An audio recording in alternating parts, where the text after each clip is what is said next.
Welcome to another episode of Jamming with Jason. Hey, today I have a very special treat for you. Now, what would that treat be? Well, I get to talk to two of my favorite people today, Kari Blake and Gen Georget from Roundtable Companies. And I have to tell you, I'm actually going through their storytelling course right now, which is amazing. So we might actually talk a little bit about that too. But as I said, these are two of my favorite people, two of the most authentic people that I know. And I wanted to bring them on because there's a lot that you can learn from what we're going to talk about today. Plus, just knowing the three of us, we're going to have a great time. There's going to be a lot of laughter. So whatever you do, hang around because here comes that episode. You are jamming with Jason Mefford, where you hear inspiring interviews with some amazing people. Some are famous, some may seem ordinary, and they are all doing extraordinary things to positively change the world. Sometimes it's just you and me having an intimate and authentic conversation about how you can change the world around you and rewrite the story of your life by being more authentic, accepting and loving yourself more, and spreading love to others. Since really, all you need is love. And what the world needs now is love, sweet love. We discuss all aspects of self-improvement, growth, and so much more. Great content, insightful advice that's practical and helpful to anyone that listens. You're always eager to come back for more and share with your friends and family, since you learn something in every episode. So sit back and enjoy the easy listening while you feel seen and heard in this informative, authentic, and entertaining podcast. Now, let's roll that beautiful podcast footage. All right, Kari and Jen, welcome today. Thanks, Jay. Appreciate it. Good to be here. I know. See, we're smiling and laughing already because I know we're going to have a great time today. Well, what the audience doesn't know is that we've been just making each other laugh for a half hour already. Like, I know we've been talking in the green room for a half an hour, and we're like, oh, we got to hit record. So, but yeah, welcome to all of you. You know, I said before, you two are some of my favorite people. I met Kari several years ago. He spoke at a conference that I went to. Thought he was a cool dude then. Still think he's a cool dude today. But even cooler than Kari is Jen, who I got to meet. So, all right. So I think it's always kind of fun just to understand some origin stories, right? So I know the company that you guys have is doing some really cool things. So maybe just kind of start us off. Let us know a little bit about kind of the origin story. How did this come about? What are you guys doing? Kind of where are you going in the future? Because I think what this is going to do is it's going to help us kind of dig in a little bit, you know, about being able to be more authentic, more vulnerable, which I know is a word that you guys use a lot as well. So. Yeah. All right. So Jen? I can kick off for sure. So when the pandemic happened, like the rest of the world, roundtable companies need to shift gears. And one of the beautiful things that we've always done is we don't just help people with their stories, but we help them uncover the story behind their stories. There's always a deep personal passion behind any time we share a story. We're not always aware of that passion. So historically, that's what we had been doing. We'd have clients and we'd work with them for usually about a year or so and help excavate, if you will, unearth that great story within them. And then the pandemic comes along and we have to shift gears a little bit. And Kari at that time was working with a company that needed very specific leadership, if you will, in terms of storytelling and helping to pull stories out of people in a really short period of time. So he had been going down and spending time with that company and leading those teams through storytelling techniques and all of this really amazing work on impactful questions and listening. And then we had to put it into a course form, a virtual form, when he couldn't travel anymore. So the team created this brilliant storytelling course. We would meet virtually with the teams while they were doing the self-guided course. And then I want to say it was about summer 2021, we felt extremely passionate about the results we were getting. Well, when I say that, I should say we were very passionate about the results that we were seeing in not just the teams, but them as individuals and how they were engaging with each other in their lives, the people around them, and decided that it would be a beautiful contribution and service to the world to try to create this same course for the public as well. So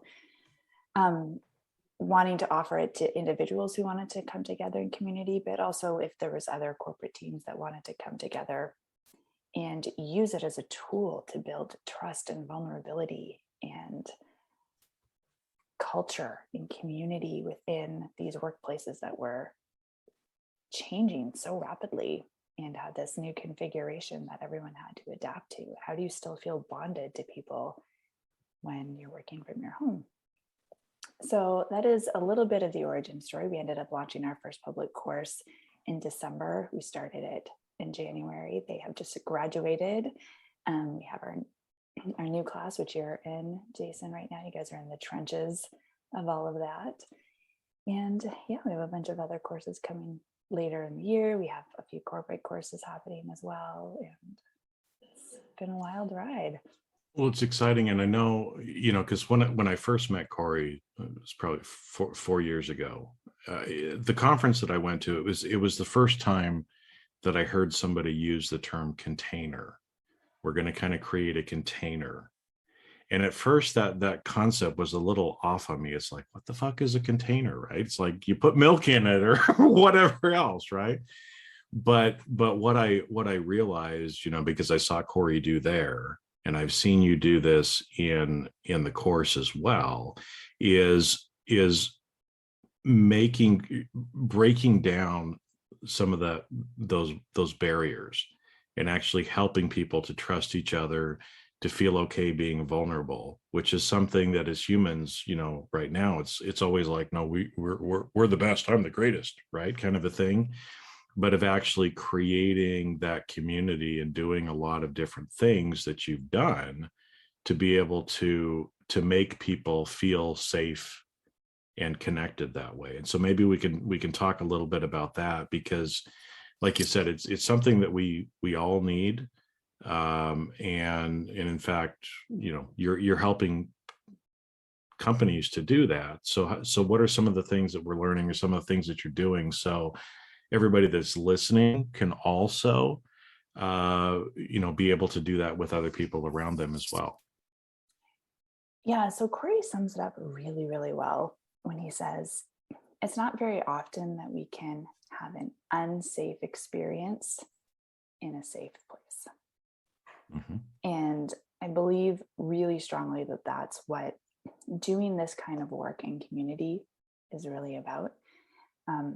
We talk often about the fact that no one can do the work for you, but you don't need to do it alone. Mm-hmm. So one of the really beautiful things that we infuse within our storytelling courses, but also within like our coaching when we work with writers, anytime we do books, one of the core values of what we do is creating psychological safety. And we have 3 agreements that we adhere to in order to kind of create that container. So one of them is not to judge, no judgment. And that's hard. Like as humans, that's just a fundamentally challenging thing to do because it's what we default to, right? It's an internal mechanism that just happens.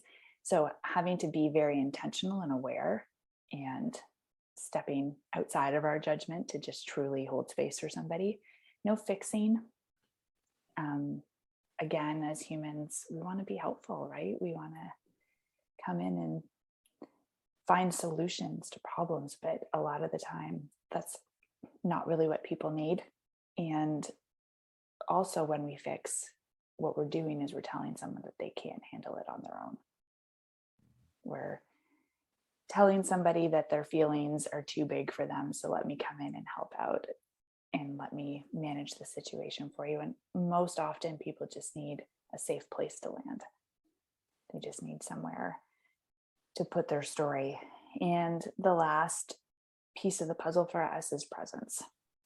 And that is an exceptionally difficult thing to do right now with all of the devices, all of the things around us that can pull our attention at all times.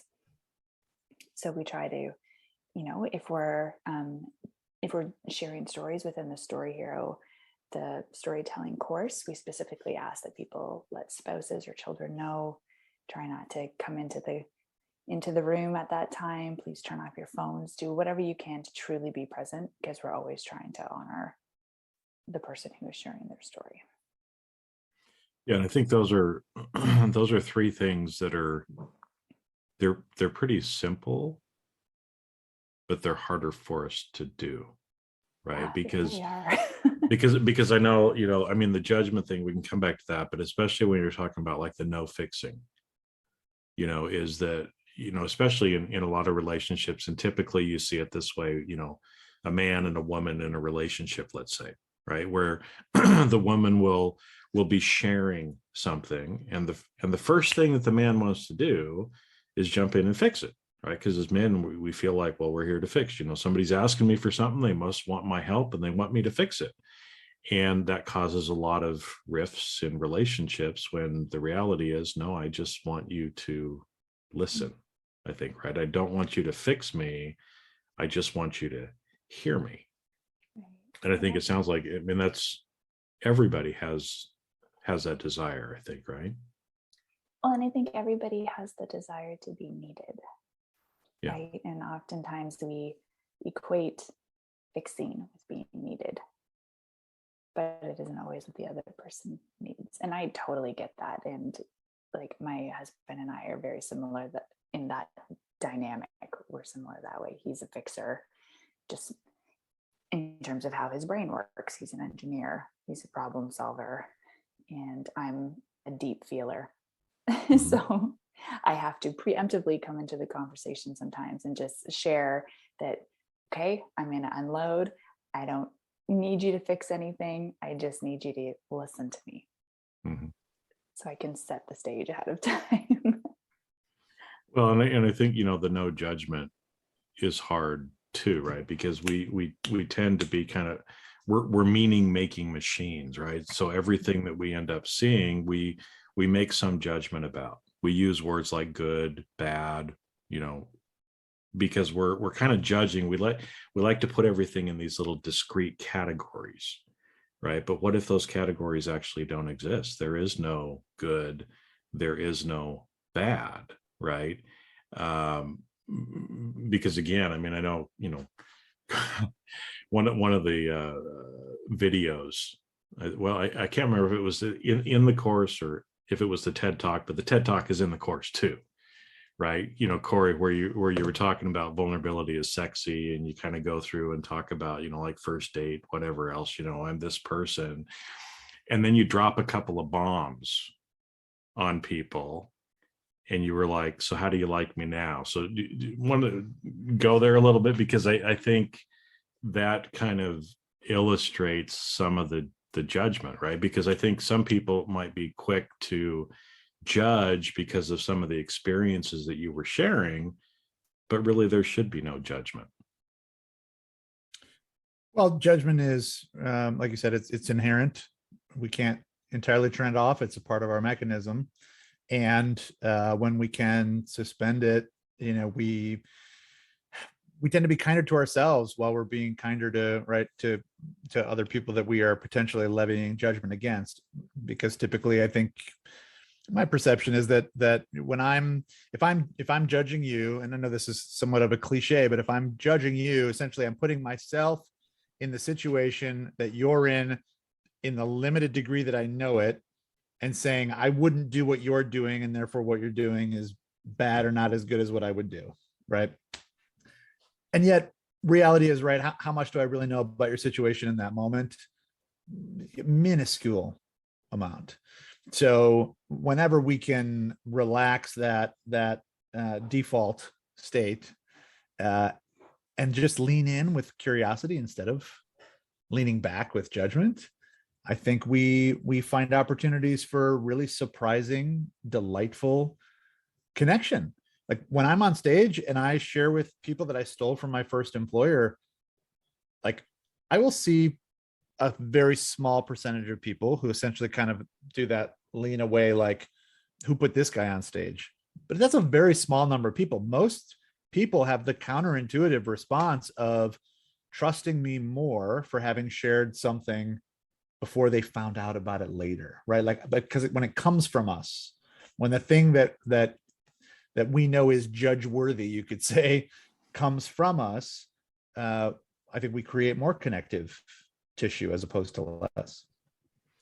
Well, and I think it's interesting because it's and I want to jump into the storytelling and stories in general here in just a minute. But I think, the whole, like I said, I mean, the first time I played that vulnerability is sexy game a few years ago, it was kind of like, okay, this seems weird, right? And here I am, a dude coming in here, and I think I got paired up with some other lady in the audience, and we were playing it, and afterwards, she actually said, no, that is actually sexy. And I'm like, come on, you got to be kidding me, right?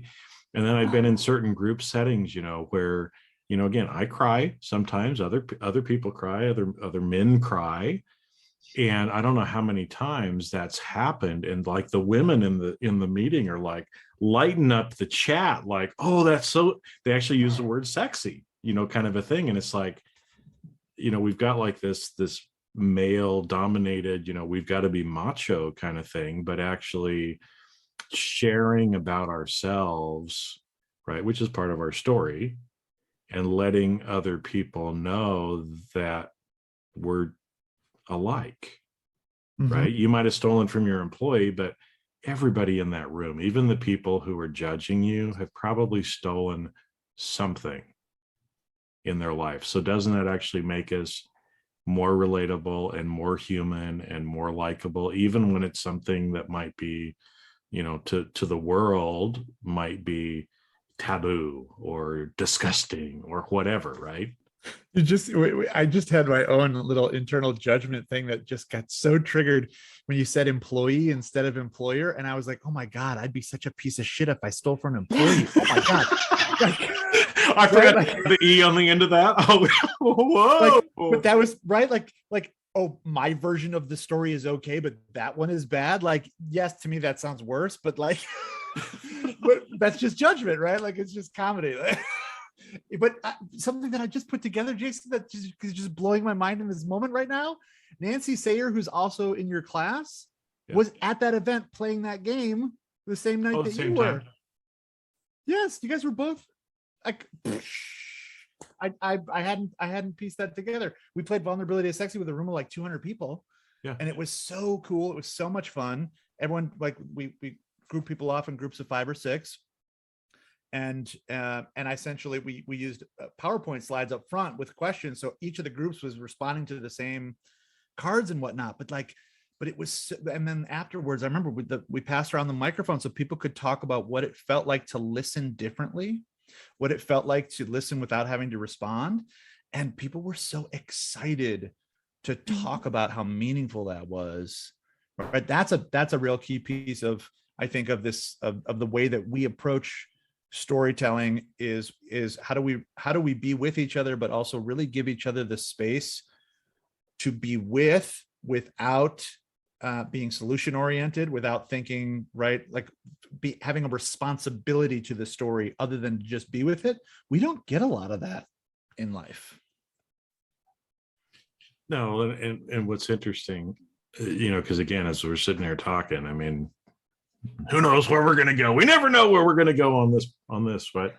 But, as you're sitting there and, I watch a lot of movies, I read a lot of books, and And books and movies are stories, right? Written down or put on film. And if we're sitting there watching a movie, right? Like last night we watched The Eyes of Tammy Faye. Great show. Gave me a totally different perspective into that cultural event that I lived through, and kind of watched the whole thing unfold. But we wouldn't sit there and watch a movie. We might judge as we're watching the movie, like, oh, how could you do that? But we would never try to like reach through the book or reach through the movie and shake somebody and try to fix them, would we? But yet we do that every day when we're having, live human contact, when somebody's sharing their story with us. Or when they're not. And Or we're just when- overhearing or when- it somewhere, or right. Yeah. Right. Or you watch the Oscars though, and then watch the entire world Yep. share, well, this is what I would have done. And vice versa. And here's who's wrong. And here's what this person should have done or what that person should have done. And the entire time, right? And not to justify any parts of it, but we're still seeing slices of things, right? And instead of asking questions about it to ourselves, like instead of asking, oh, how might I have felt? Or when have I said or laughed at something inappropriate, right? We default to going outward and through that judgment. Well, or it's that interesting. fixing. It's interesting, because like you said, we like to judge. We like to think, I would never do that. Bullshit, right? I mean, until you've gone through, because there's so many sides of the story. And I remember even as we were watching the show, because I always love to watch movies and then I like Google the shit out of everything, right? And try to find out what really happened, all this kind of stuff. And I remember actually last night I was a little embarrassed even, and I'll tell you why, because when the whole thing happened, with the Bakers back in the late 80s, early 90s, whenever it was, there's a lot of jokes about Tammy Faye. Sure. The way she looked, the things that they went through. I mean, the church lady skit on Saturday Night Live. I mean, I don't know. I probably, cried or laughed a bucket of tears off of that. But then, kind of being more curious last night as I'm watching the movie, understanding more about her background, who she was, the fact that, Betty Boop was, like, I think one of her little heroes or somebody that she was trying to be like, it's like, well, that totally makes sense. And then when I see some of the things that she did, right? So like she was going against the mainstream evangelical Christian, homosexuality is a sin, and she was embracing people and loving people. And, again, judging myself a little bit, which I shouldn't, and let it go.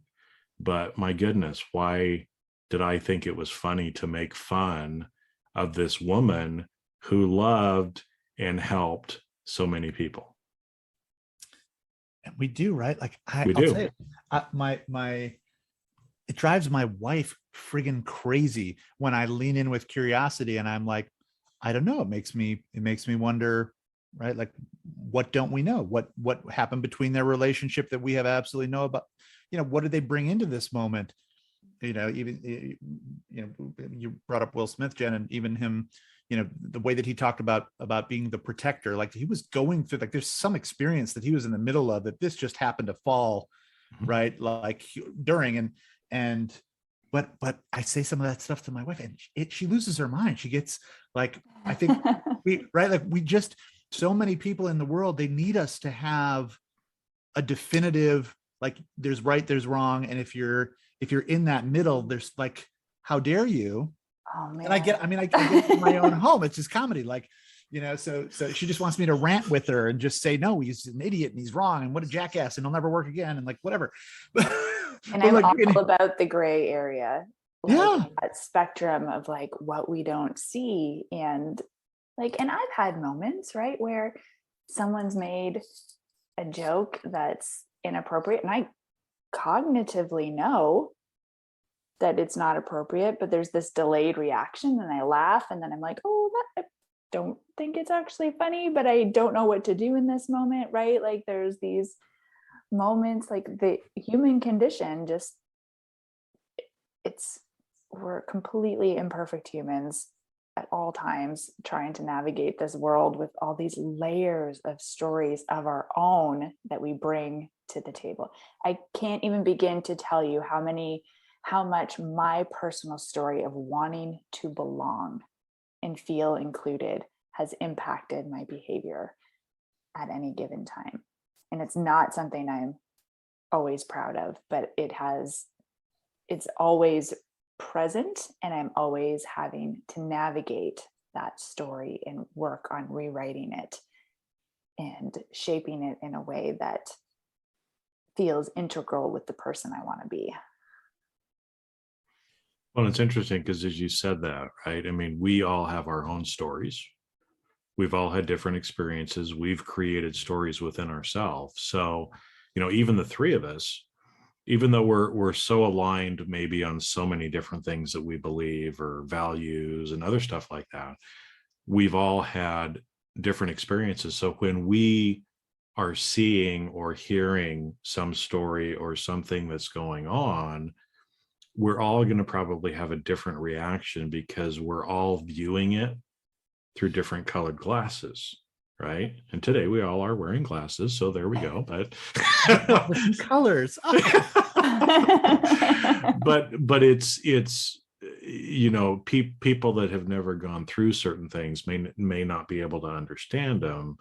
But like you said, it's the layering of all of our stories too that make a difference as to how we choose to interpret it. And that's why a lot of times the judgment happens as a result of that, because we don't have the context, or we're bending it to fit the reality of our stories and our belief.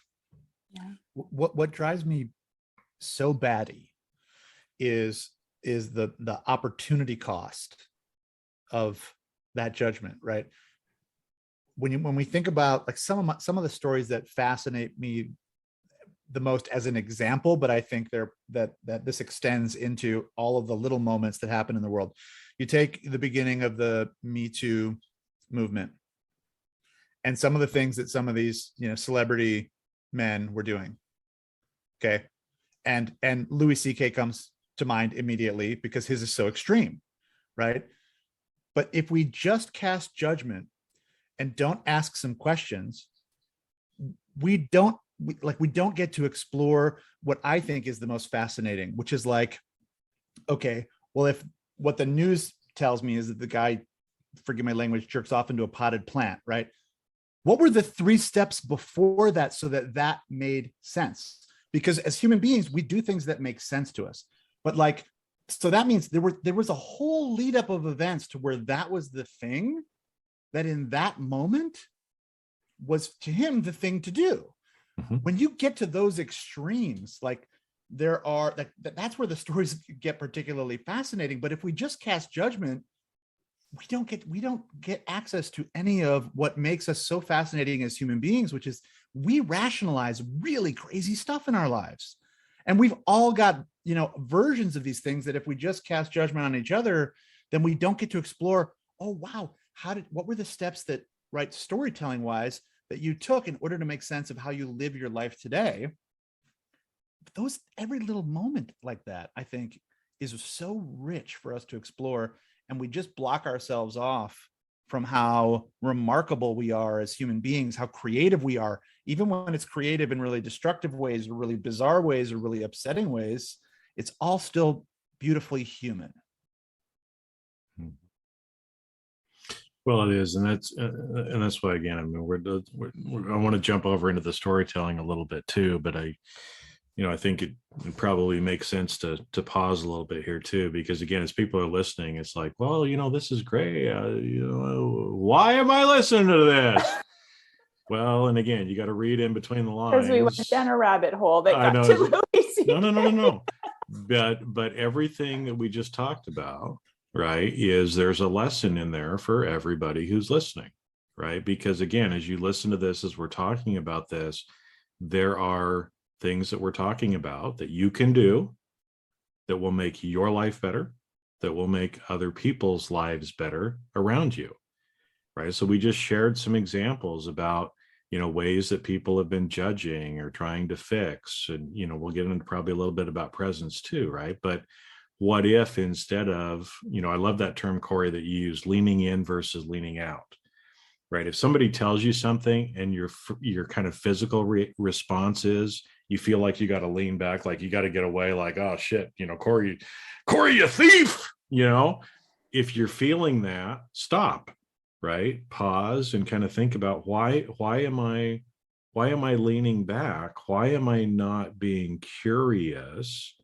and wanting to learn more? Because I'm just like Corey. Have I stolen before? Yes. Okay. Will I do it again? Probably, but I don't know. Right? I mean, I don't know because I'm not in that situation, right? And I'm not so bullheaded and pious to think that I'm never going to make another mistake in my life. Of course I'm going to make mistakes in my life, right? But so they're just things like that again for you to be thinking about. If you're always trying to fix other people, maybe stop fixing people and just hear them. Right. It's interesting, Jason, actually, as you're sharing that, from a psychological standpoint, what we tend to judge the most is what we also tend to believe we would have the most shame about if we did ourselves. So again, it's really just about our story that we're. Well, and if you want a real psychological bomb too, is one of the things that I've heard too that is very true is we are a mirror. The world reflects what you put out. And so typically, especially if you're judging somebody, you're not really judging them, you're judging yourself, and you're having that visceral feeling because of something you're embarrassed or ashamed about related to you, right? That you got to work on. It's such a cliche that I think that it's a really important to highlight. We talk about that, right? We hear that out in the world and we all go, yeah, we get that. But do we get that, right? Are we really listening? Are we really taking that in and recognizing how unkind each of us is to ourselves? Because it's inherent, it's part of the human condition. One of my favorite new questions that we added to Vulnerability is Sexy is what tell us one of the unkind things that you say to yourself. Because we all have a tape that plays, right? Like sometimes there's variations of it, but it's part of the experience of being a human being. And I appreciate you saying that, and I really encourage people who are listening to not just spit that out as I've already tasted that, I get it, but like to really chew on it. And I'm making that face because Jen loves when I bring gastrointestinal language into a listening conversation. It's very gestalty, to chew it, to digest it, to be nourished by it, to really consider, right, when here's my experience. Anybody whose story that I have heard, not judging becomes easy. When you understand how somebody gets to a decision they've made, and you get to the point, like you were sharing with Tammy, when you get to the point of, oh, well, that actually just makes sense. Now you've listened long enough to actually hear and understand where someone was potentially, or at least get closer to where they were in that moment. In the absence of that, yeah, we can determine I would feel shame. If I'm saying to myself, I would feel shame if I had made that decision, that just means I don't have the context to rationalize it in the same way that person did. So I need more information. Because if I knew enough, I actually think I wouldn't feel shame. I'd feel compassion, because chances are very good, right? That was rationalized every step until the point where they did the irrational thing, but from a place where it was the one thing that made sense. And ultimately, at the end of the day, this entire conversation is why this work matters. Because I can't change your story. I can't change the story that you project onto me. All I can do is change my own story, and to step into a story that feels empowering, that feels kinder, that feels that is a story I can own and shed the other parts. I can't change whatever layers of my story happen to be there because of a parent or a bully on the playground or a teacher that I could never please. I can't do anything about that other than create a narrative around it that supports me moving through life. And I think at its core, that's why we love this so much. And especially given the state of the world right now, right? We're so busy projecting outward. If we all stopped for a moment, like truly just stopped and paused and took the time to be like, what is my story that I'm bringing to the table? And what is that doing to impact the world?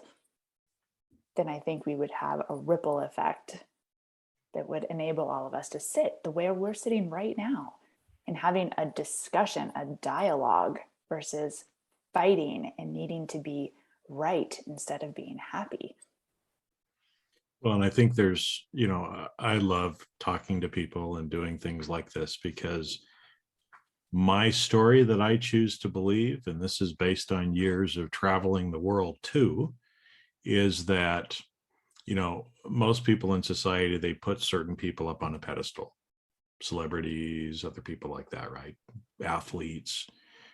And a lot of them are kind of cool, have some cool stories. But what I find is the ordinary people, or who the world thinks are ordinary, are actually the most fascinating people in the world and have some of the coolest stories, right? So I've hung out in front of, hotels literally all over the world and just chatted up and met people, on buses and other stuff, because I'll talk to people too.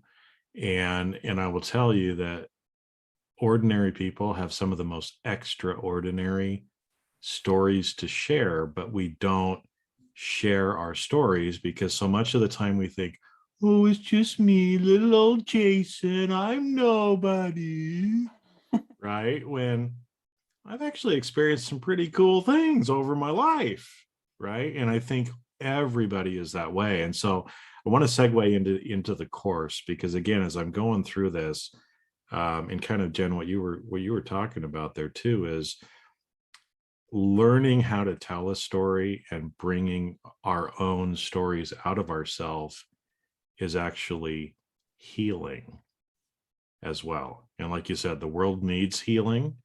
And, I remember within the course, I can't remember the man's name, but it was one of the TED Talks where he was talking about his dad, and Corey's like, yeah, I know which one, right?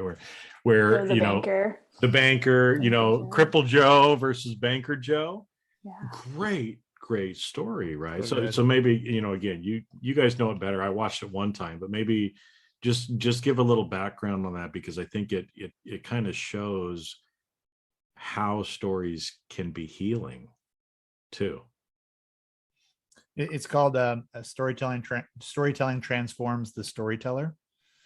And the premise of it is that by telling his story differently over time, right? This young man changes his relationship to a moment that was destined to define him. And his initial story is that it was destined to define him in a very negative way. And he finds a new frame for it over time. And ultimately walks away seeing it as a gift, right? This moment that most people would not define as a gift in our lives. And it truly, I think, is such a beautiful, beautiful demonstration of how changing our relationship to our narrative, whatever we're telling ourselves about our life, can have a monumental impact on how we do everything moving forward. It's like we spend so much of our time dealing with, I think cosmetic issues in life, symptom related stuff. And at its essence, retelling our narrative, revising the story that we tell ourselves, is one of the things that can have the largest impact on the trajectory of our life. It's some of the deepest work that we can do. And it's hard. It's really hard. Well, it is. And, in that story, the mother, because again, this boy, he was little, he was, I don't know, 5, 6, but his mother was the one that kept forcing him to tell the story over and over again, but in a slightly different way.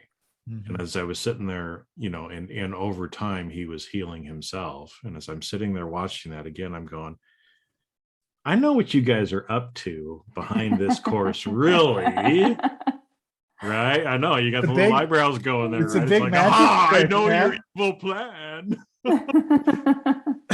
Because it is, right? So many of us are limited or view the world in a certain way because of the limiting stories that we choose to believe about our past, about what we think the future may be, but we're the one writing the story.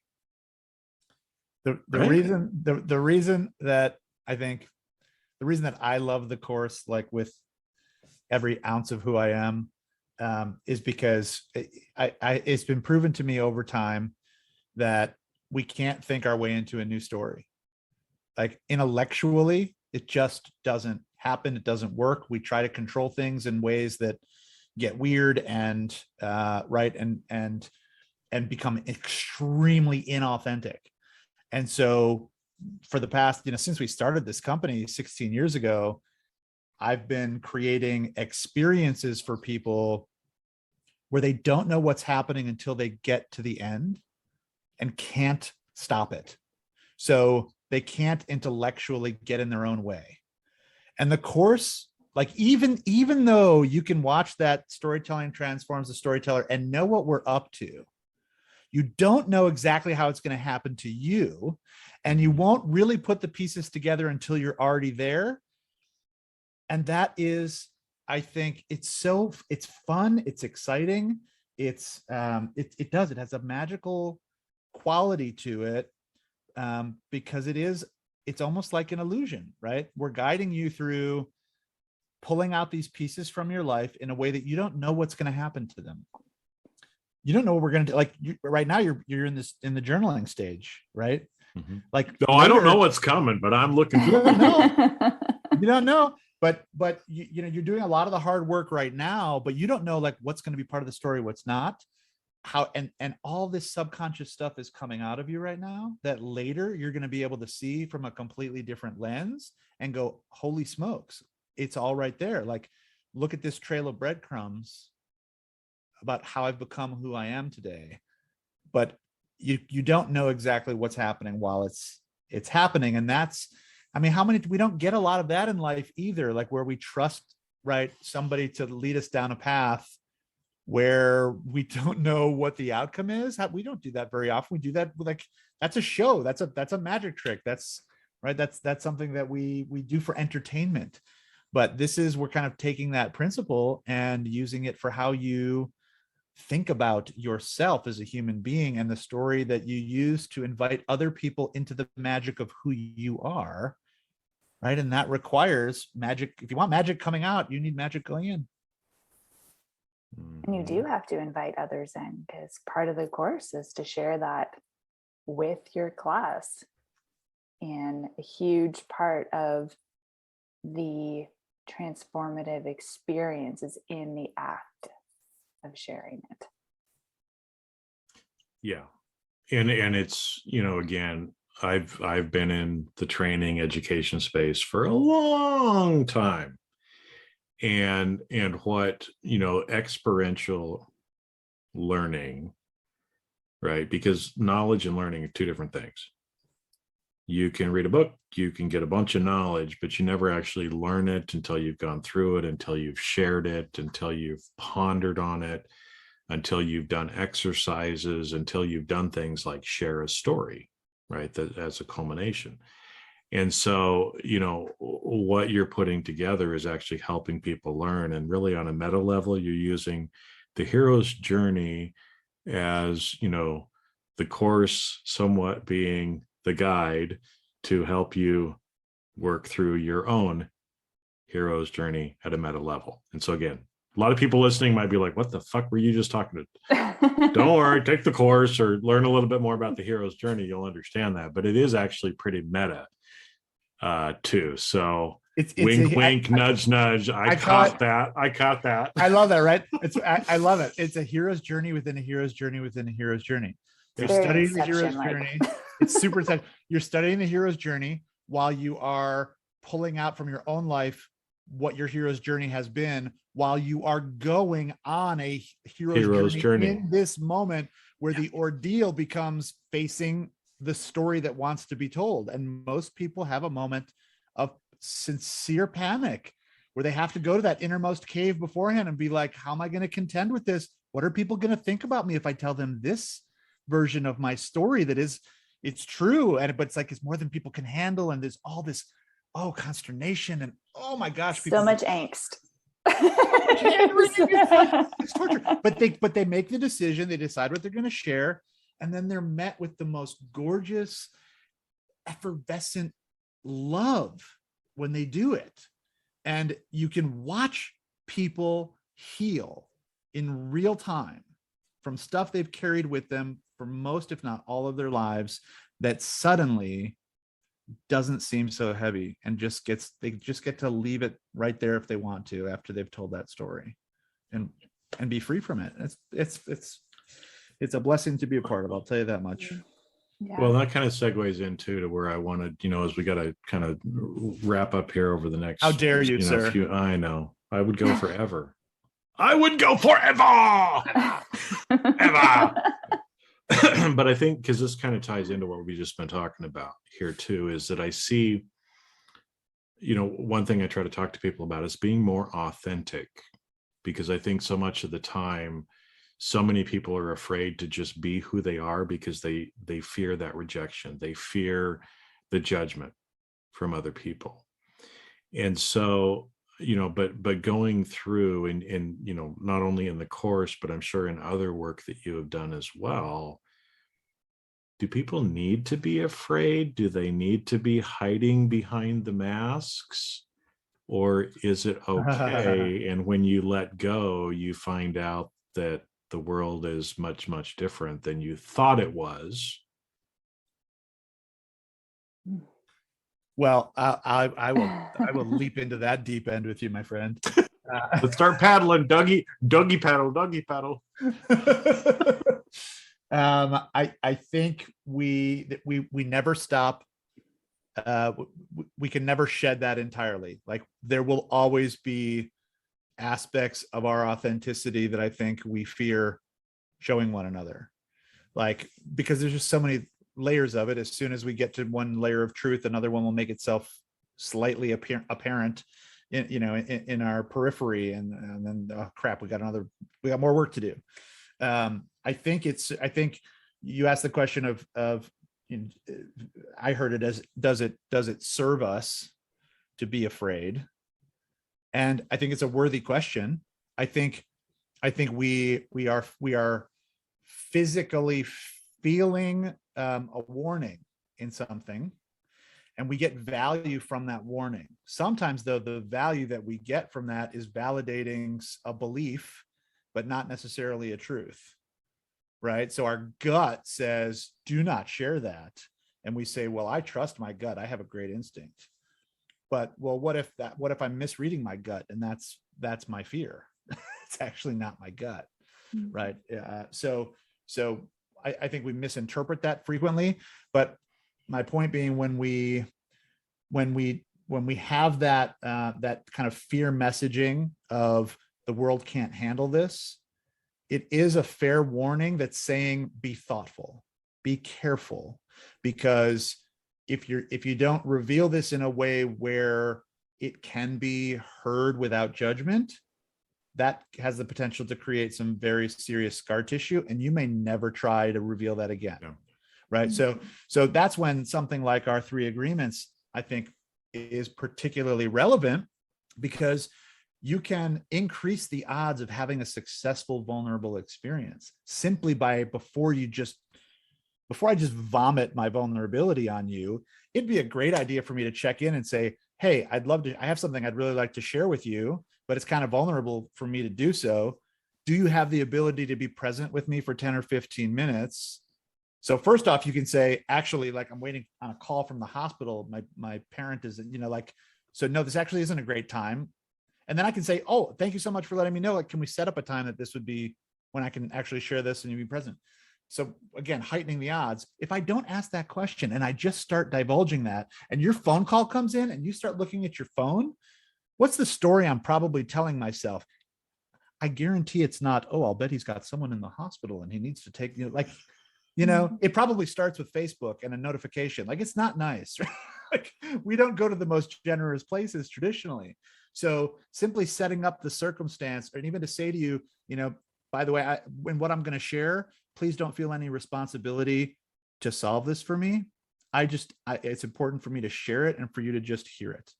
Now we're setting up like a situation, right, where we can have a strong positive outcome, because that scar tissue is real. So I think the fear that we're hearing is the warning of be tender with this, be thoughtful about how it's presented, but we also have to acknowledge that there is value that we get from our fear. There's something, right? Like there can be a soothing.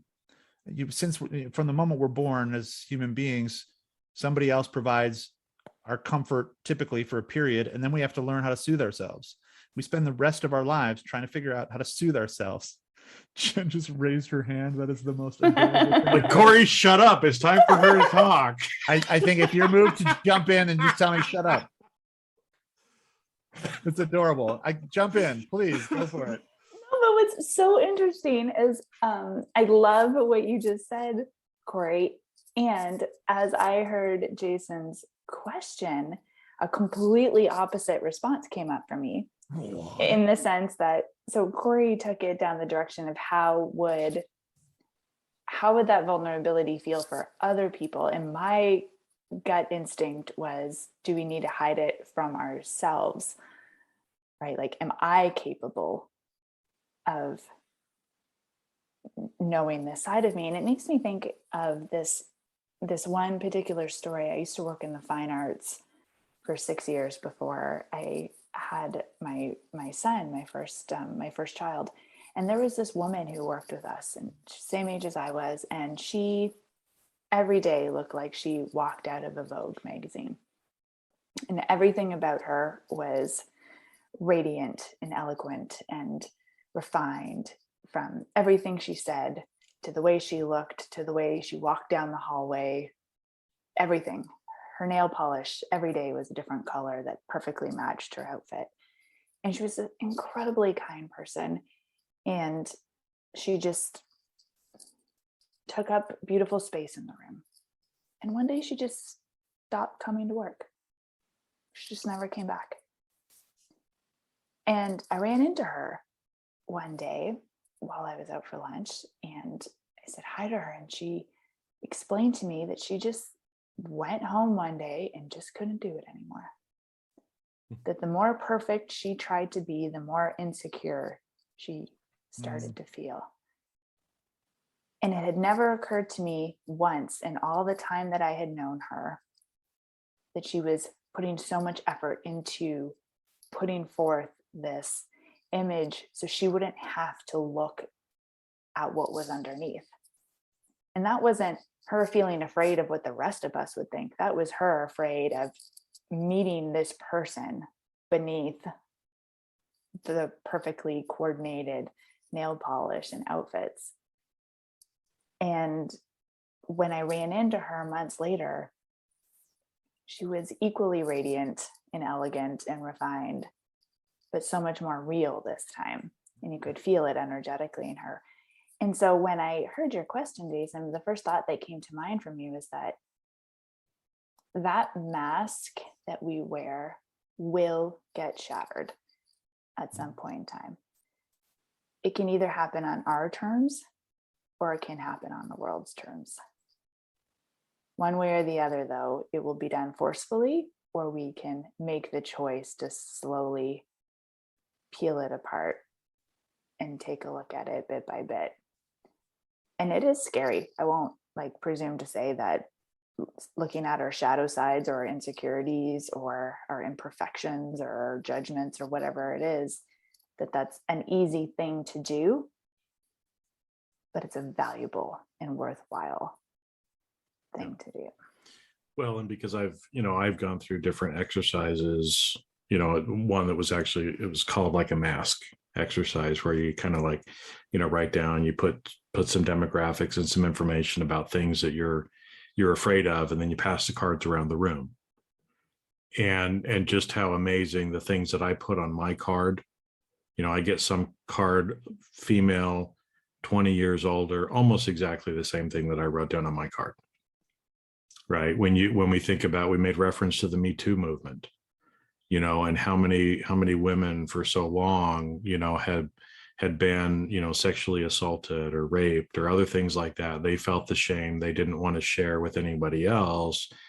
But when the first person starts to share, then it's like, it's okay to take off the mask. There's lots of other people out there just like me.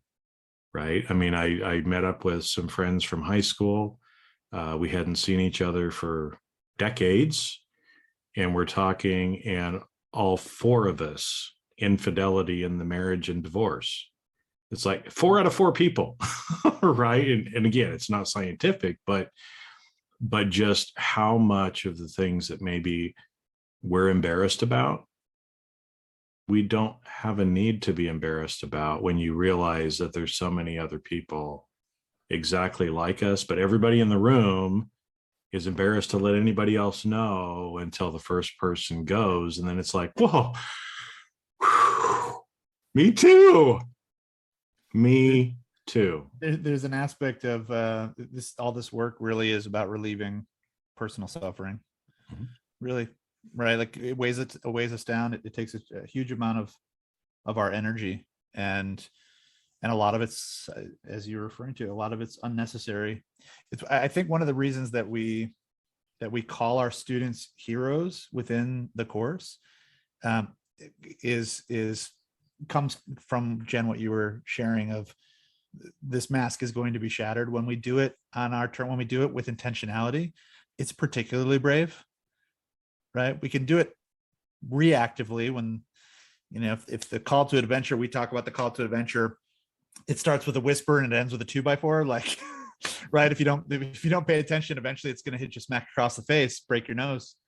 So when we wait for it and then we react, well, then the world gets to say, well, of course, you're the victim of that 2x4. But when we wield it ourselves, that's a particular kind of heroism. So I think anybody who is willing to step into the fire without having to, which is anyone who's revising their story out of their own pure desire to do it, not because they've been forced to by a huge change in life, loss of a loved one, loss of a job, loss of sense of identity, divorce, like all of those moments require it. But when those don't exist and we do it anyway, that's pretty damn heroic. That's the real courage. Right. I mean, I don't want to diminish the courage of having to do it when it's forced upon us either. Like that's its own particular kind of courage.